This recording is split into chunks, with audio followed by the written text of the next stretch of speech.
let me, without further ado, introduce this amazing person that we have here today. Olga Marina Segura is a freelance writer, the opinion and culture editor at the National Catholic Reporter, and the author of Birth of a Movement, Black Lives Matter and the Catholic Church. Previously, she was an associate editor at American Media, where she wrote and solicited articles on race and culture. She's a co-founder and former co-host of the podcast Jesuitical. Her writing has appeared in The Guardian, Latino Rebels, Shondaland, Sojourners, Refinery 29, Pitch Media, and The Revealer. So I present to you, Olga Segura. Hi, everyone. Good evening. And thank you to you, Roxana, for introducing me. And thank you to Johnny and the entire Pax Christi team for inviting me to be the keynote speaker this year. And also thank you to everyone who's tuning in tonight on a Friday evening, no less, to hear me talk about my book and my own journey. It truly means a lot. I want to just kind of point back to the prayer that we were just led in. It's always really, really important for me to hear prayer that really does not just centers us, but also really challenges us to, as Brian mentioned when he was on doing his prayer, to really resist the false promises of empire. That is something that I have really, really been thinking about this past year, especially after my book. And I'm so excited to be doing this at a time when people are also thinking about these things. And I hope that my work and my own spiritual journey can help Catholics who are trying to think about what it means to be Catholics who reject empire. So at this time last year, I was finishing my very first book, Birth of a Movement, Black Lives Matter and the Catholic Church, as Roxana read earlier. And the book was the culmination of years spent researching, writing, and thinking about this social justice movement born in 2013 following the acquittal of George Zimmerman in the killing of Trayvon Martin. And like many people, I am a part of the millennial generation. Like many people, I first encountered this movement when it was just an online campaign on Twitter and Facebook. And I learned about the work that its founders, Alicia Garza, Patrisse Cullors, and Opal Tometi, and organizers were doing all across the country. And I began attending marches in New York in 2014. And shortly after I began to step into these organizing spaces, I began writing about the movement and how Black and Brown Catholics were engaging with it or not engaging with it. And these conversations were extremely important in my own work because I was having conversations with other Catholics of color during this time. And these were a lot of Catholics who had been doing anti-racism work for a very long time in the Catholic Church. And these were Catholics who were also actively grappling with how this movement could help us to decenter our churches, to sort of move our church away from its relationship with whiteness and to really engage with the signs of the times. And being able to be in conversations with so many other Black and Brown Catholics who were trying to make sense of this movement at a time in my 20s where I was kind of at a very crucial turning point in my faith life, in my professional life, being able to do this type of reporting and have these conversations really allowed me to begin to develop a lens that I had never gotten in many of the white liberal Catholic spaces that I have inhabited since I arrived in the United States. And the more I read and wrote about this movement, the more I followed Black Catholics who helped me think for the very first time in my life more deeply about Blackness, abolition, sexuality, colorism, capitalism, militarism. These were, of course, very, very important topics, but these were things that I had never been encouraged to think of, again, in the very white Catholic spaces I had been educated in. And thanks to a lot of thinkers, like these are three thinkers who really at this point were crucial for me, thinkers like Zahida Kelly, Zoe Zadmutzi, and William C. Anderson. They helped me to think about these issues and to also think more deeply about what we mean when we talk about American imperialism, or what we mean when we talk about how capitalism helps maintain empire and how white supremacy is ingrained into every American institution, including our church. And being able to do this reporting at a time when I was also using social media to really engage with different thinkers, especially thinkers who were much more left-leaning than I was, this helped me to also think more deeply about my identity, especially as someone who was born in the Dominican Republic and arrived in America in the early 90s. And my family arrived here chasing that ever elusive American dream. And these thinkers helped me to realize that the American dream was just a lie that was fed to people like my family. And what did it mean to kind of unlearn this and to begin to think about what it means to identify as a Black immigrant with light skin? I began to think more deeply about my own privilege. I started to read and understand issues like misogyny and, again, colorism, how these things had shaped my adopted home and the motherland I had left behind. And I developed the framework to really talk about the anti-Blackness and colorism within my own Black Dominican community. And it took me years to unlearn and begin to truly understand my own Black immigrant identity, one that was extremely privileged and also very oppressed. And so these were all of the things that were happening to me throughout my 20s when I was reporting and researching on this movement. And I was learning so much and I was developing this voice as a writer. And so in early 2020, this was the lens that I approached this book with. And despite my engagement with very leftist thinkers, I still went into this book writing with a very specific white Catholic lens, even though I was being encouraged by thinkers who had rejected white supremacy and who had worked to decolonize the way that they thought about what it meant to exist in this country, I was still boxing myself in. And initially, this book was much more concerned with maintaining power than actually questioning it. I originally outlined a book that would center the feelings and comfort of white people. This was going to be a book that would commend Catholics who have demonstrated their commitment to fighting for racial equity. I was going to really praise white Catholics who, for lack of a better word, had done a really good job with performative allyship. And I wanted to make sure that they felt safe. And I wanted to gently challenge white Catholics and white people who remained silent on things like the Black Lives Matter movement, on things like police brutality, anti-Blackness, white supremacy within the church. And I wanted to do this as part of the anti-racist lens that had made its way into my writing, but still centering the comfort of white people in everything that I was doing. I didn't want to upset anyone.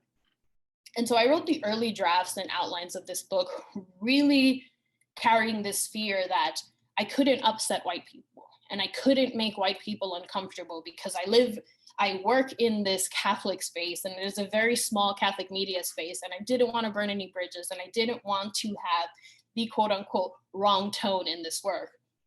And then 2020 completely changed that for me and changed it for a lot of people in my generation. And this is going to sound repetitive to a lot of people who have already engaged with my book and engaged with my work, but I think this is something that bears repeating every time I do this, especially with predominantly white audiences. 2020 really impacted me in a way that I was not expecting. And I think this is a case for many people on this call, because I had spent months and years learning about how systemic oppression occurred. I was learning about how systemic oppression worked in our church and Catholic spaces. I was learning about the ways that media had internalized white supremacy. But in 2020, I really, really saw firsthand just how violent the empire is, for lack of a better word. I really, really internalized for the first time that, oh, our country, our government is committed to maintaining its power, maintaining its might, maintaining its empire, no matter who we lose in the process. And so this was happening because there were so many tragedies happening all around me. Black women and men were being killed by the police. Black mothers were dying in hospitals at 3 times the rate of white women. Black transgender women and men were murdered. 2020 was the most violent year for this community. We saw how children were being separated from parents and caged at the border. in-prison women and men remained incarcerated amid social distancing. And we saw thousands of Americans were dead, a number that has since grown to over 600,000 during a global pandemic. And at this time, I was trying to record every tragedy that was happening in the country, around the world, in the Catholic world, while also just trying to survive. I was trying to write the perfect book. I was trying to strike the perfect balance. I was trying to get the perfect thoughts and make sure that everything on paper was, again, centering the comfort of white people and prioritizing the fact that, oh, you know, when we talk about welcoming white people into these spaces, we have to really do it in a way that feels safe for them, do it in a way that really doesn't push them away from doing this work. But while I was trying to process this, while my family and friends were working as essential workers in a pandemic that killed 20, 30,000 New Yorkers by August of last year, while I saw my parents, instead of getting ready to retire, continuing to have to work as low essential workers, seeing all the educators in my life have to really work in education in a way that they never had before, I realized that so many people of color, we were just trying to survive. The number one thing for us was just trying to survive and trying to survive all the different violent things that were being thrown in our way. And amid that darkness, that realization that being in a constant survival mode, being in a constant moment where you are afraid for your loved ones, afraid for marginalized communities all across the country and all across the world, that really pushed me into a really, really dark place. And amid that darkness, it was a very, very real borderline nihilistic place that I found myself in. And it took me months to spiritually sort of get myself out of that. But it was in that darkness, in that very dark space, that I realized I have to survive. And for me to survive and for me to continue doing the work that God really has encouraged me to do, I had to let go of the need to constantly center that white Catholic gaze. And that was the first time that I had really, really internalized that. It was the first time that I thought to myself, oh, okay, you can't care about centering marginalized and oppressed communities while also only being mindful of white fragility. And all of this was happening. I'm sort of describing this in a more fleshed out way, but all of this was happening very, very quickly at a time when I was writing my book and also editing my book. So there was this trend, this sort of tension that existed in my writing, because I was trying to reconcile the fact that I had started this project with one thing in mind, and then it became this completely different thing because I was radicalized politically and spiritually, however we want to call it, in a way that I had never expected. And I cared about survival, and caring about survival and caring about my community surviving, my loved ones surviving, really meant learning about how and why our survival is threatened every single day in this country and all around the world. And so again, that was a very dark space that I found myself in. That was a space that, in hindsight, was very, very anxious and was very, to borrow sort of the Jesuit lingo that I was grateful to internalize while I was at America.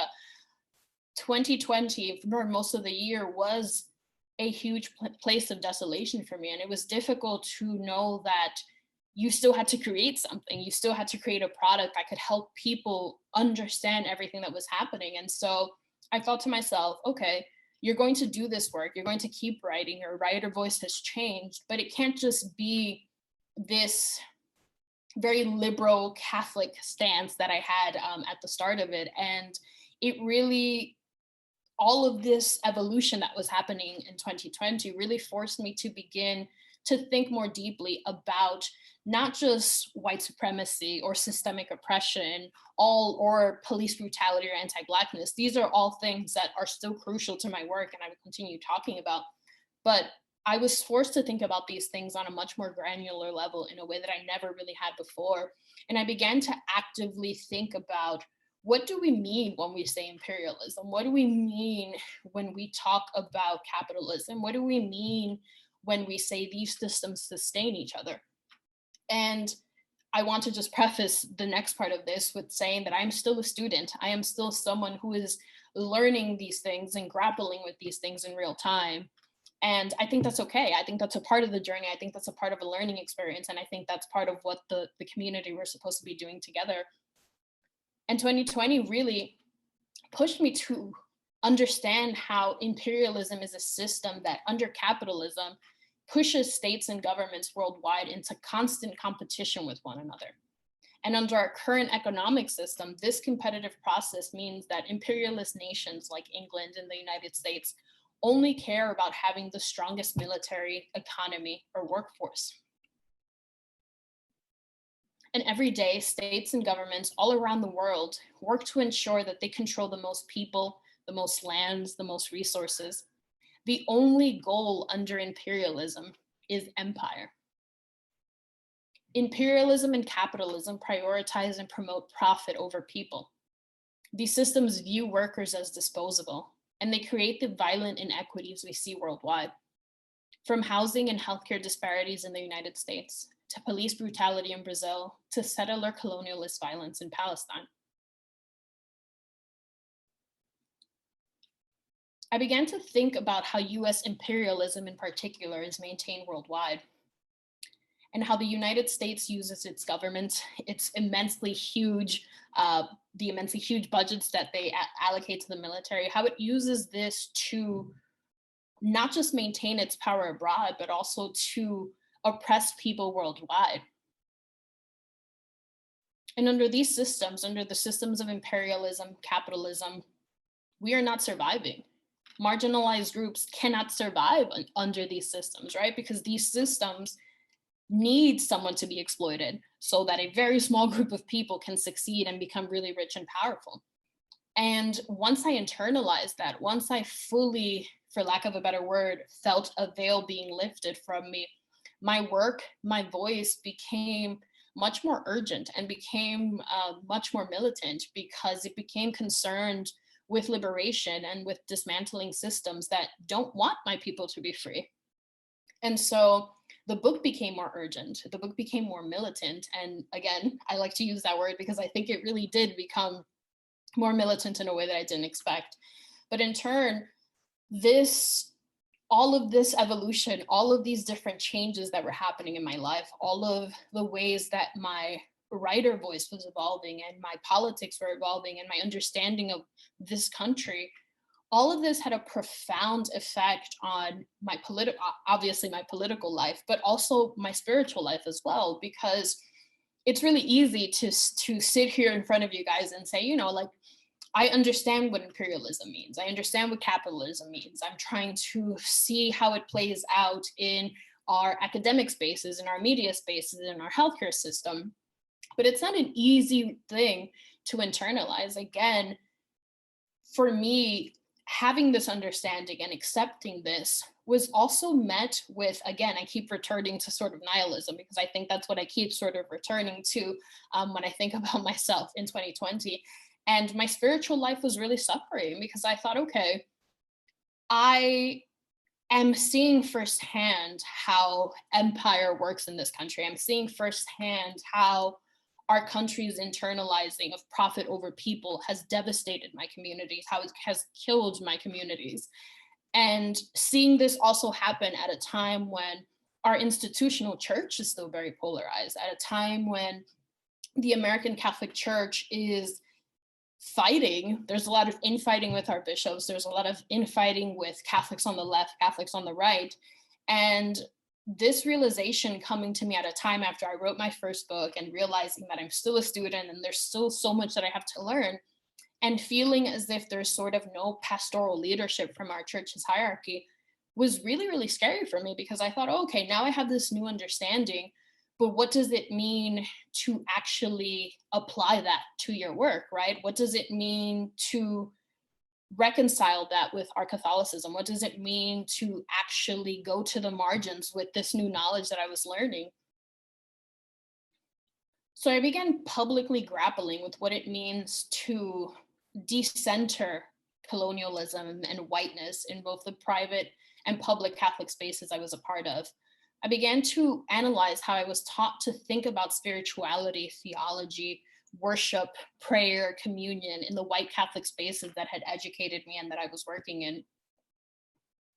And I began to decolonize my Catholicism, trying to remove it from the white supremacist colonialism internalized throughout many of our institutions and churches. And I did this because I thought, okay, my faith life is struggling, my prayer life is struggling, I don't feel grounded, and I'm still very much in this place of desolation. But at least let me use my writing and my thinking post-book to kind of grapple with a lot of these things and to begin to think, okay, if the current systems are not going to save us, if the current systems don't necessarily align with my understanding of the gospel, then what are systems that do align with how I imagine Jesus would want us to be in the 21st century? And I began publicly grappling with socialism and what it meant to create a classless society, one where workers can control and own what they produce, a society that was free of exploitation and oppression. Excuse me. I began to think about Catholic social teaching and how it relates to socialism and how it could help guide Catholics who were trying to build an anti-capitalist lens in all of the work that they were doing. And I began to wonder, how can I and other Catholics like me who were undergoing the same type of spiritual, political evolution and awakening, whatever word we want to use, how can we as Catholics use this knowledge to begin to build community power? And how could this knowledge challenge Catholics and all Christians to really actively and consistently work to change the very real material conditions that we were seeing of oppressed peoples here and abroad? And what did it mean to think about these things? What did it mean to be conscientized in this way, in such a quick way? And what did this require of us? And I'm still grappling with many of these questions because I don't think that there are easy answers to any of this. But one of the most crucial things for my own evolution and my own thinking was Pope Francis's Encyclical Fraternity, which was released in October of last year.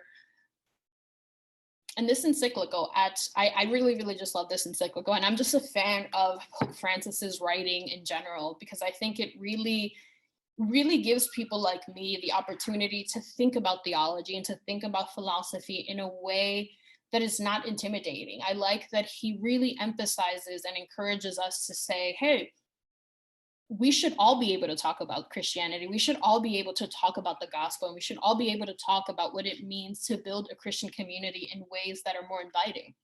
And so at the center of this document is Pope Francis's focus on the parable of the Good Samaritan. And in this parable, the Samaritan is the only person who stops to help an injured man. He is the only one who stops and shows mercy for the person who is suffering in front of him, a man who was not from the same world or experiences him.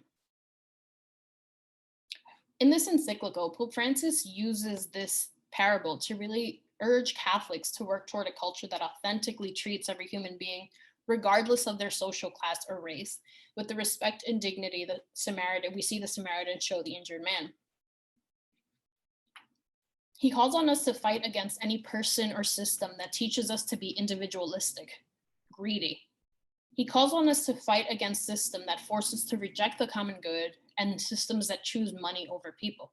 And Fratelli Tutti really encourages us to think about how we as Catholics, especially ones who are thinking about what it means to consider systems outside of capitalism and how they relate to Catholic social teaching, this document really encourages us to, again, reject the comforts, privileges, and lies that capitalism, imperialism, that the empire really sells us.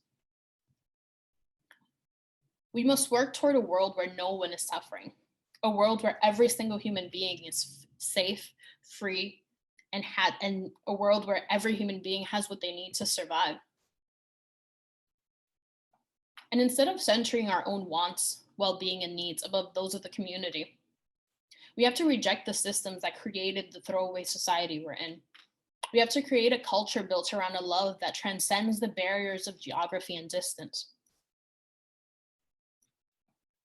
In this document, at a time when my spiritual life, again, was almost non-existent, this document really gave me a blueprint to think about the ways that Catholicism was to play a role in my thinking, and the ways that Catholicism could help me, for lack of a better word, feel more hopeful about the changes that I had undergone, the political and spiritual awakening that I had undergone. This document really helped me to feel like I had some answers to what I was looking for.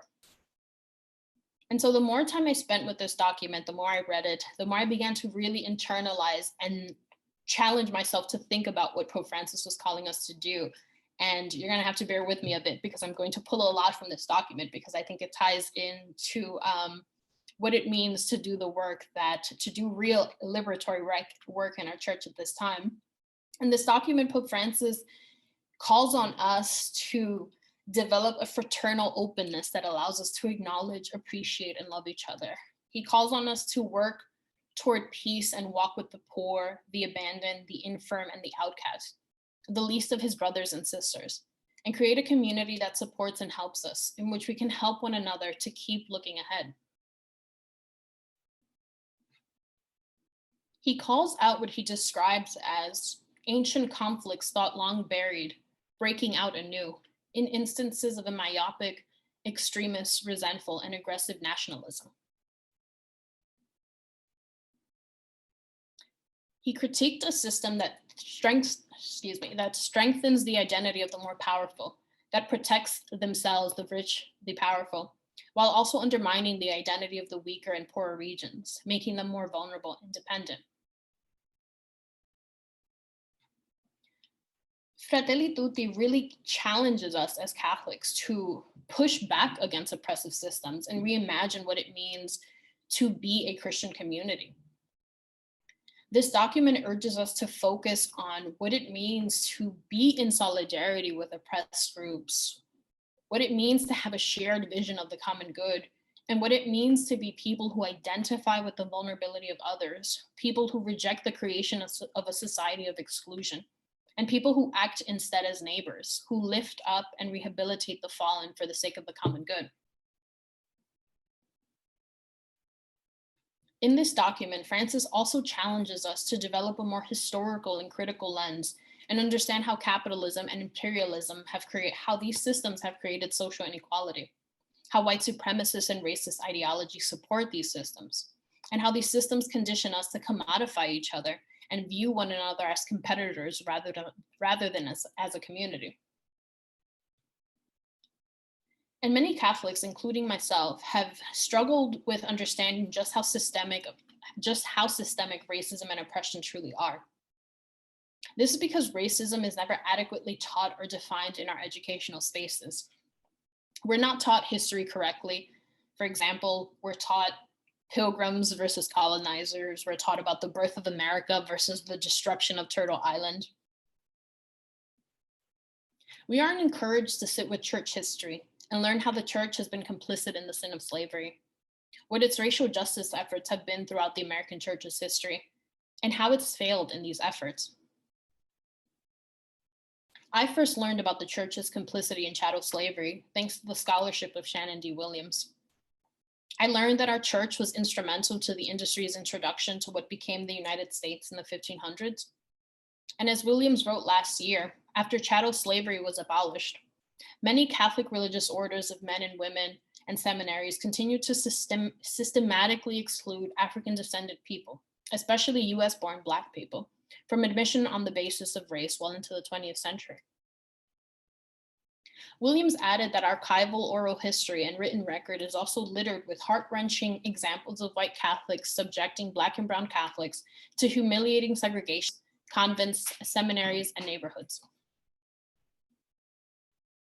We are taught to understand individual racism, but not systemic racism, which includes practices, policies that have become deeply embedded in various institutions.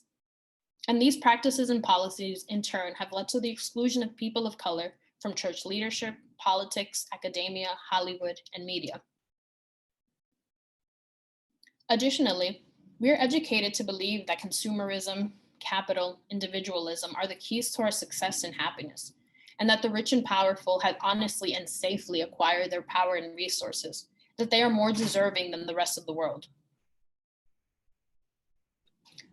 Yet in reality, the world economy has created an unrelenting process of competition and conflict between the world's capitalist classes of different states, states who are vying for domination and exploitation of the globe's people, wealth, and resources. The rich and powerful must be concerned with profit over people in our current system, and so rejecting capitalism imperialism means embracing and creating a culture that actively and consistently centers those who are most exploited under capitalism. And Fratelli Tutti really challenges us to imagine a world free from such exploitation, free from such consumerism, from a culture that again centers profit over people. So what does it mean for Catholics to take the challenges of this document seriously? If we are called to be anti-imperialist, anti-capitalist, and we are to use whatever resources we can allocate to ease the suffering of others, to better center marginalized groups in the United States and worldwide, what does this look like practically? For me, and I want to include sort of my own how this document has challenged me in particular this year.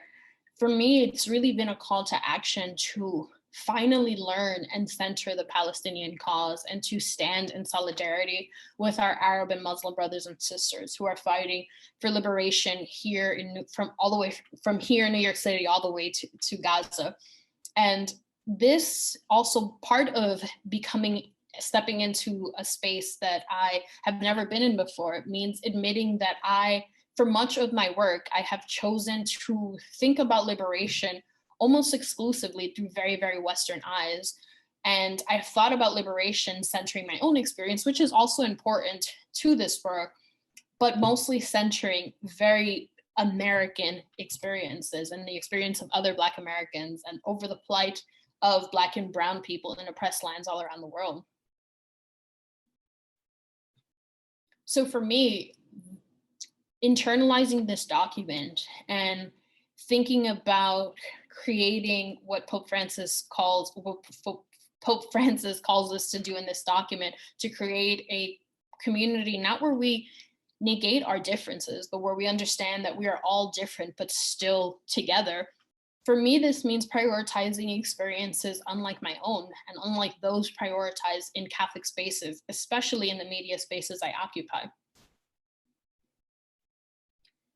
In recent months, I've started to educate myself about Palestinian history and struggles for independence. I am reading books like Palestine, a Socialist Introduction by Sumaya Awad and Brian Bean.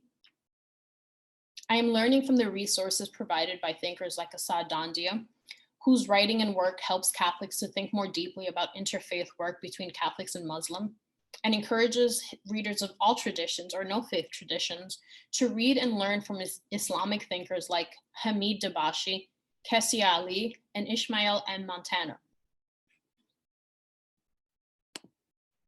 I'm also attending rallies and learning from organizers in the United States who have for years organized around the Palestinian cause. I'm also admitting how little I know and allowing myself to learn from others, internalizing that, as Pope Francis calls on us, Pope Francis reminds us, no one is saved alone. We can only be saved together.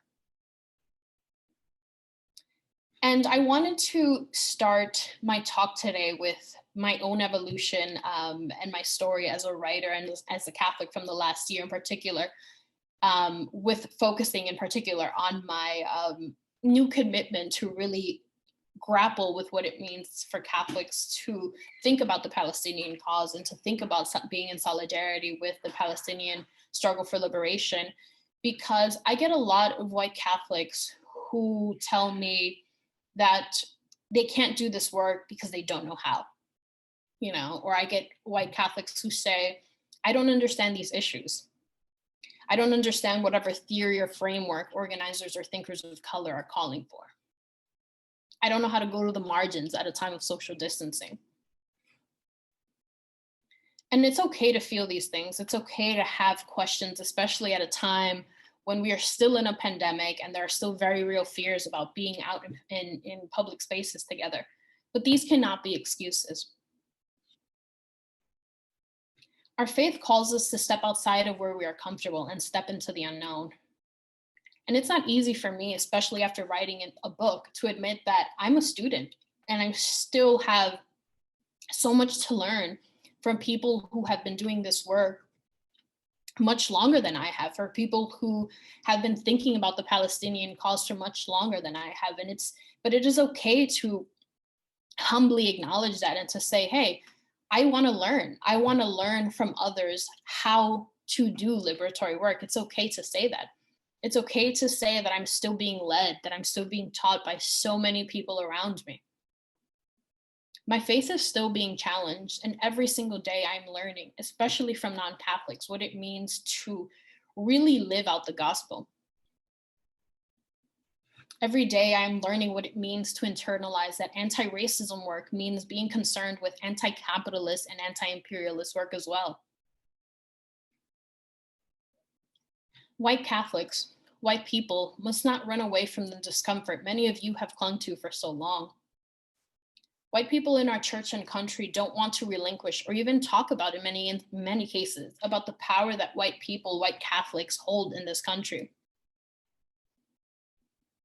If you want to be an ally and you want to build a world where people from marginalized groups can feel safe, you must actively and consistently reject your white privilege, while also understanding how white supremacy, capitalism, imperialism have been systems that have benefited many white people while also simultaneously exploiting and killing marginalized groups. We have seen this in the past year alone. More than 600,000 Americans have died during a pandemic that has made many white men, women, and institutions richer. No one wants to sit with the reality that if you as a white person care about solidarity, if you truly care about Black lives, about creating a more inclusive church and nation, then you have to ask yourself, what am I willing to give up to truly center and uplift marginalized groups? In 2020, we saw white Catholics engaging with the Black Lives Matter movement and other social justice organizations, and many were actively and consistently raising funds for organizers and using their various platforms to urge fellow white Catholics to support people of color being disproportionately affected by COVID-19. Many hosted Zoom book clubs and webinars where they discussed many of the topics I've mentioned here tonight. Many listened and learned from women and men of color. And all of these efforts are important and they must continue. But they are not enough, and white Catholics, both lay and clergy, must not get complacent. Primarily white Catholic institutions, from hospitals to academic institutions to media, must create positions in their respective fields for people of color. As Pope Francis calls us to do in Fratelli Tutti, we must continue to develop our historical lens and understand that American imperialism benefits from and actively participates in the hyper-surveillance of and violence against marginalized groups, including Black activists and Muslim communities. We must actively and consistently reject empire. Catholic institutions must reject funding from wealthy, racist, xenophobic, and Islamophobic donors. Catholic high schools, universities, and publications must decenter whiteness and actively center Catholics of color, as well as other non-white, non-Catholic voices. We must build a church that actively centers experiences different from our own. In my own life, this means reading, learning from, and centering Muslim experts, including Nurdin Kizwani, the founder of the organization within our lifetime, United for Palestine. Catholic spaces, from our media to our schools to our parishes, can be resources that help Catholics more fully reflect on and understand the role of US imperialism, especially how it impacts Black and Brown people, from here all the way to the Middle East. In particular, how Christians perpetuate Islamophobia. We must work to create a world rebuilt by men and women who identify with the vulnerability of others. We must reject the creation of a society of exclusion, and we must act as neighbors toward one another. We must lift up and rehabilitate the fallen for the sake of the common good. Thank you.